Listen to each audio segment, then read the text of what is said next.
Morning, Chris. Can I just start with a bit of housekeeping? How's Bright after he came off on Tuesday night, and is Keshi any closer to being back in the squad this week?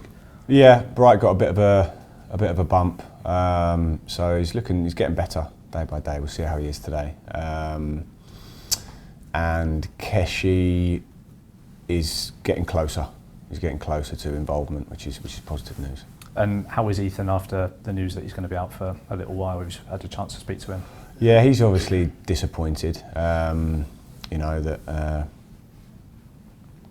he's injured for this length of time because he's, an important player for us. Loves playing, and we're going to miss him. And obviously, it's always a blow when a player gets injured for a few weeks. But if it's a few months, then it's a lot harder to take because all they want to do is play. So. Obviously, we wish him a speedy recovery. We'll support him on that. He's in good hands, and he'll come back stronger. A couple of days on now from Sheffield Wednesday. I'm sure you've had a chance to watch it back once or twice. Is it still a feeling of mixed emotions a couple of days on? Yeah, I mean, I haven't really changed the perspective that I had after the game in the sense of it's a game that we were in full control of, and we let it sort of develop into a different type of game, just with one critical moment against the runner play in the first half, and we have got time to correct that, but it knocked us a little bit before half time, and then again against the runner play they sort of scored in the second half, and all we had to do was at that point try to react to get something from the game, and thankfully we did it.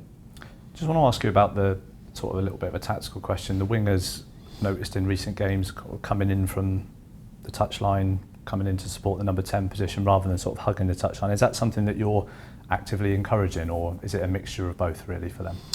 Well, the system of play that I've used and continue to use has been the same for, I think that was my 70th game.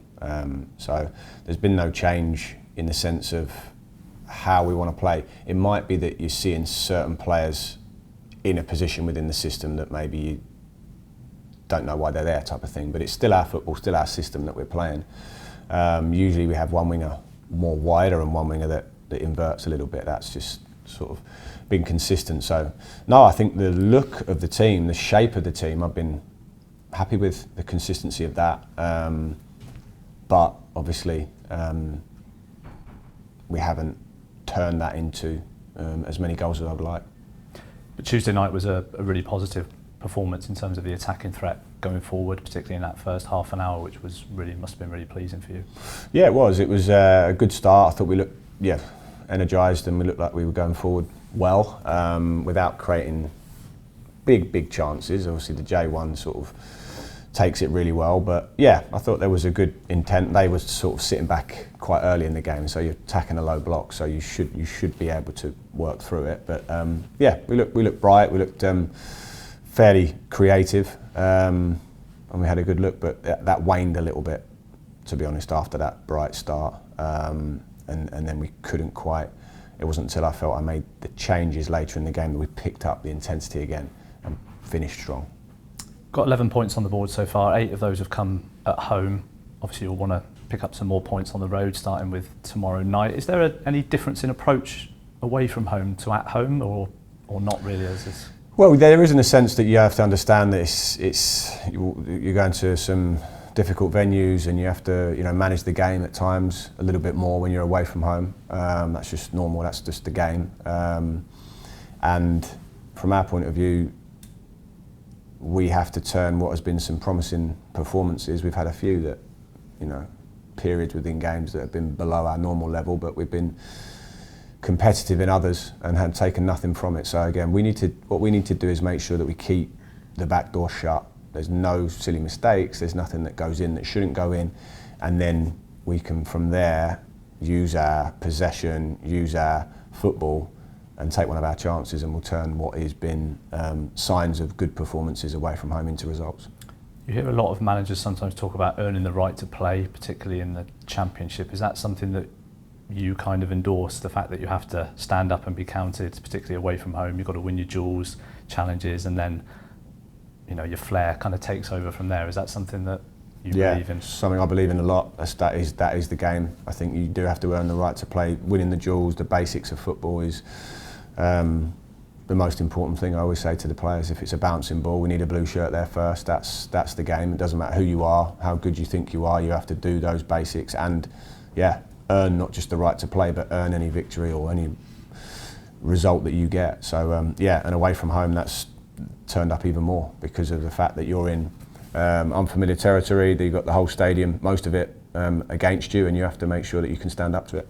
And as a manager, how hard is it to get that balance? Because I'm sure it's nice to stand there on the touchline and watch a team play free-flowing football from the first minute to the last, but it's not always like that, is it? No, it's not. I mean, my objective for any team that I coach is just to win the game. I've got no interest in us looking like a good team, playing good football just because it's nice to do so. The only thing that I want us to be is effective.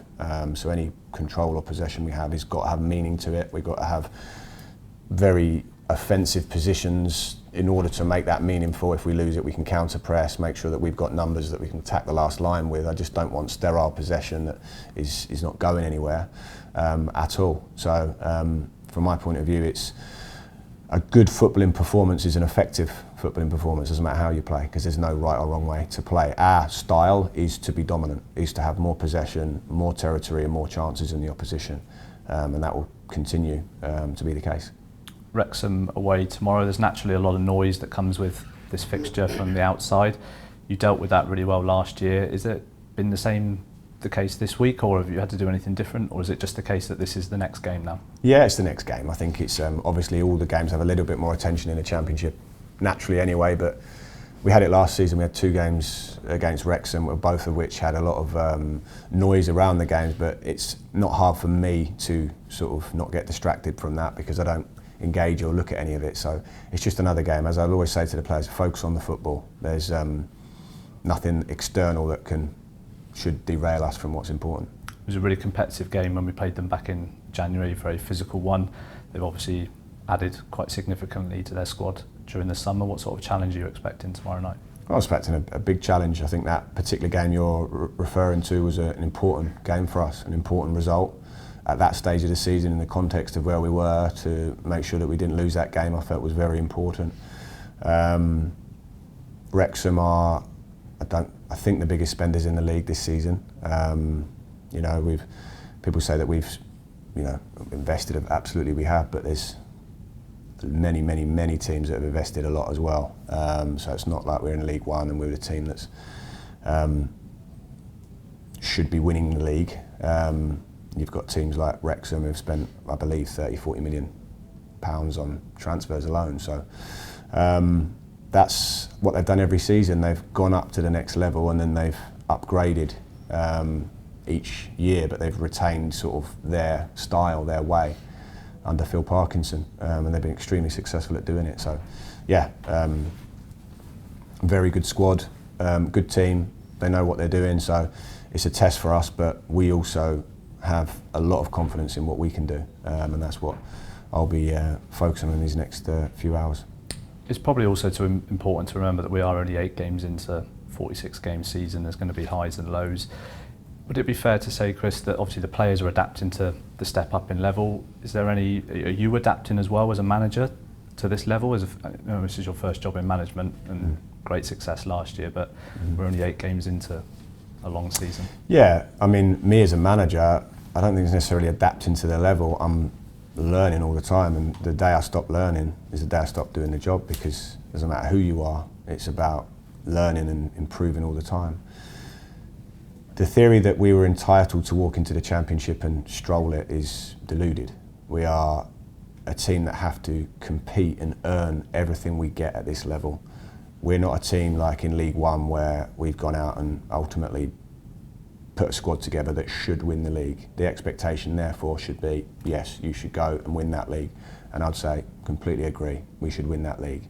But when you're going into a league where teams like Wrexham, like many other teams, have heavily invested, then we have to compete, we have to earn it. And any idea that it was going to be a stroll through the Championship was incorrect. Last time the team was in the Championship, it was finished 22nd. It's been 10 years or a decade since the team's been in the top 10, I believe.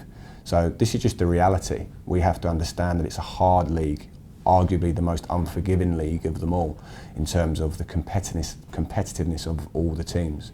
So what we have to do is stay in there, stay in the games, be competitive. We'll win, we'll lose, we'll draw. That's football. By the end of the season, I've got no doubt we will be sitting in a very, very position we're very happy with. But we're going to have to understand that it is a very challenging league, and not just for us, for everyone. And you can look across every single round, last night, the night before, the weekend, it will happen this weekend. The results, they're so tight. Anyone can beat anyone. This is the Championship.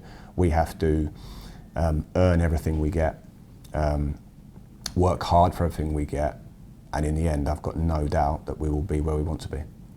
Just finally, Chris, how nice will it be, to end this most recent block of games with a positive result leading into the international break?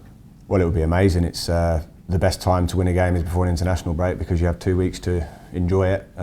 So yeah, perfect opportunity for us. A game that we have to really see as an opportunity to show who we are, what we can do, and like I say, get a positive result leading into a break. Good luck tomorrow. Thank you.